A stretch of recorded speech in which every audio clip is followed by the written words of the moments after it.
Hi everyone, today I am going to teach you about health promotion and primary health care. Let us have a small introduction about health promotion. At the beginning of 20th century, a new concept, the concept of health promotion began to start. It was realized that public health had neglected the citizens as an individual and that state had a direct responsibility for the health of the individual. Health promotion is a very important part of public health and an essential component in an public health program.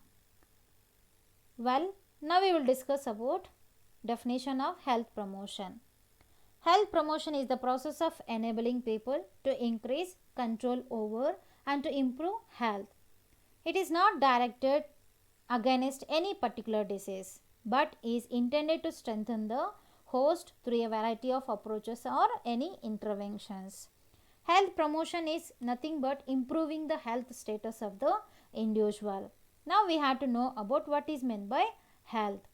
According to WHO, World Health Organization is defined that health is a state of physical, mental, social well-being of a person.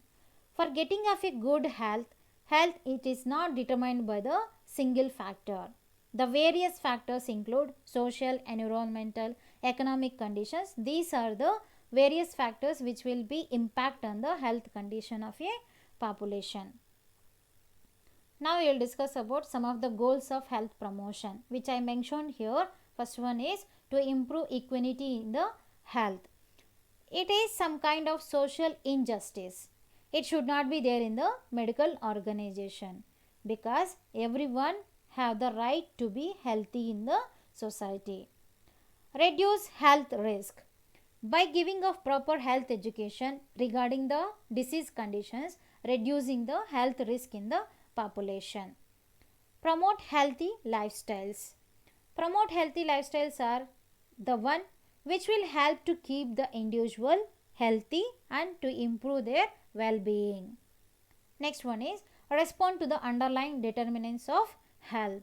The determinants of health like nutrition, lifestyle, environment and genetics are the determinants which are important for good health. If these are not compromised, then in the health is under the risk which the medical care is required. Now we will see some of the interventions to health promotion. There are 4 interventions to health promotion. Those are health education, environmental modification, nutritional interventions and last one is lifestyle and behavior changes. Now we will see about health education. This is one of the most cost effective intervention. A large number of diseases could be prevented with the little of health education or no medical interventions if the people were adequately informed about them and if they were encouraged to take necessary precautions in a time. Where the health education, the target people where we can give the health education mean mainly with the general public, patients, priority groups or health providers, community leaders and decision makers. Health education, it is nothing about giving of information and knowledge to the individuals and communities and providing the skills to enable individual to adopt healthy behaviors. Next one is environmental modification. To be healthy, environment should be in a clean manner.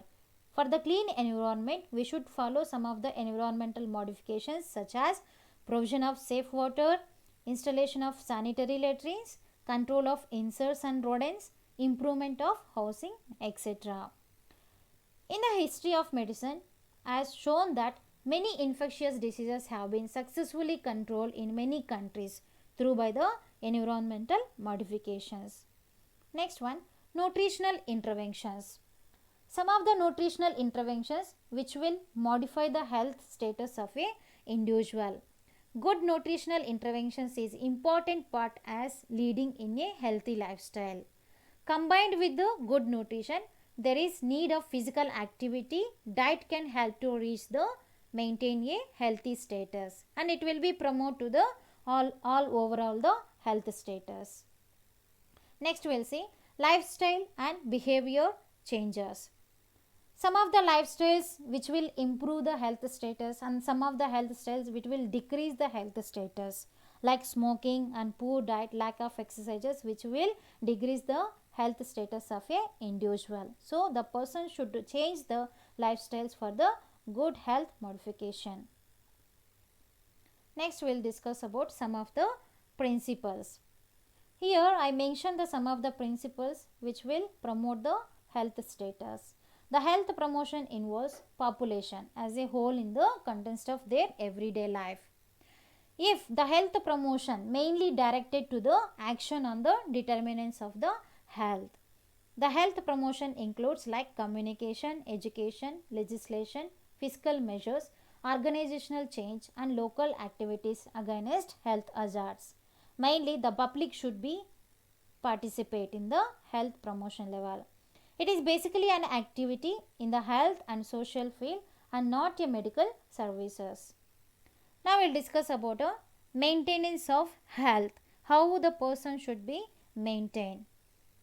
It should be maintained by the preventive, protective and promotive measures are required to be achieve good health. These measures have to be adopted continuously to remain a healthy. Here I mentioned some of the strategies to maintain a health. Those are proper nutrition. By the maintenance of a proper nutrition and by doing of physical activities and exercises and to maintain a proper hygienic methods and to reduce the stress and to maintain a safe environment. By maintaining of this we can promote our health status. Let us have and discuss about the primary health care. Primary health care and also we can call as a PHC. PHC is essential health care made universally accessible to the individuals and acceptable to them through their full participation and at a cost the community and the country can afford. First of all thing, we should understand the definition of primary health care, which means that universally, it means that it must be accessible to the people to whom it is given. In the PHC, suppose 20 kilometers far from the person, then it should not be considered as a PHC. It should be accessible to the person. Next one, acceptable, which means that PHC that should not be begun must be acceptable to the people. Which means that the rectal examination may not be acceptable to the majority of the people. So what are the services it is giving by the PHC? The people should be accept those services. And one more thing is participation. Participation means the community, the whole PHC is given must be activity involved in the process. Without their participation, the PHC cannot be truly given. Next one, finally the cost. The health care that is given in PHC must be according to the economic conditions of the country. Next we will see some of the elements of primary health care. According to Alma Ata Conference, they are outlined the 8 essential components of primary health care. We can call it as a MAD-PEPC, which means that maternal and child care including family planning. A means appropriate treatment of common disease and injuries. D means provision of essential drugs. P means promotion of food supply and proper nutrition. Whereas E means education concerning the prevailing health problems and the method of preventing and controlling them. P means prevention and control of locally endemic disease conditions. S means an adequate supply of safe water and basic sanitation. And last, I means immunization against major infectious diseases. So we can call it as a short form as MAD-PEPC. Now we will discuss about some of the principles of primary health care. There are 4 principles of primary health care. First one is equitable distribution, then community participation, then intersectoral coordination. Last one is appropriate technology. First we will discuss about equitable distribution. It is a first key principle in the primary healthcare strategy is equity or equitable distribution of health services. The majority of the healthcare services in India are concentrated in the town and cities, whereas the rural areas which needs the health care services more hardly having. The primary healthcare aim is to replace this imbalance by focusing on the rural areas and bringing these services to people as soon as the possible. Next one is community participation. The overall responsibility of the central and state government, those are involvement of individual families and communities in health promotion of their own health or welfare. Here, as mentioned earlier, without the full participation of the local population discharging the healthcare services, it is not possible.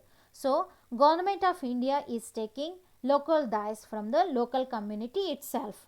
These people being localites can overcome cultural barriers more easily than others. Next one is intersectoral coordination. Here, the Government of India has realized that PSC means primary healthcare services cannot be provided by health sector alone. The different wings of the government must come together to integrate of a passion. Next one is appropriate technology. Nowadays, the technology more has updated either in the medical field, either in the other field. Here it is extremely low and our public health services institutions do not have money for doing the costly diagnostic test and treatment. So the PHC means primary health care relies now low budget technologies. For example, once in a while there is a use of ORS packets. Still now we are using the ORS packets for the treatment of diarrhea and dehydration. Now we'll discuss about role of nurses in primary health care. The nurse has to maintain some of the functions in the primary health care. Those is assessing the individual health status and by giving of the proper health education regarding the communicable diseases, otherwise any nutritional status, then food supply and proper nutrition, regarding the proper water supply and basic sanitation, then maternal and child care services including the family planning methods, then regarding by the immunization and treatment of minor elements, then mobilizing the community involvement, and by providing the integrated health care including the treatment of emergencies and making the referrals. Now we will discuss about next is level of prevention. So here there are the 4 levels of primary levels of prevention. First one is primordial prevention, primary prevention, secondary prevention, and the last is tertiary prevention. Let us see about primordial prevention. Primordial prevention means that prevention of the development of risk factors and its occurrence by using of medications and changing the lifestyles which will improve the health status of a individual. Next one is primary prevention. Primary prevention, it is nothing but an intervention should be implemented before is evidence of a disease or injury. It is nothing but preventing the disease before it happens. And the main intent is reduce or eliminate causative risk factors. For example, any prevention of addiction from the occurring, wearing of the helmet and tobacco cessation, etc. Next one is the secondary prevention, which means that identifying the disease before problem becomes serious. For example, newborn screening, otherwise any mammography, otherwise BP measurements. Main intent is early detection, identification of any disease condition. Next one at last is the tertiary prevention, which means that preventing the complication of diseases. For example, any blood sugar or lowering the medications for the diabetic mellitus or rehabilitation. The main intent is prevent sequelae or stop bad things from the getting worse. Thank you.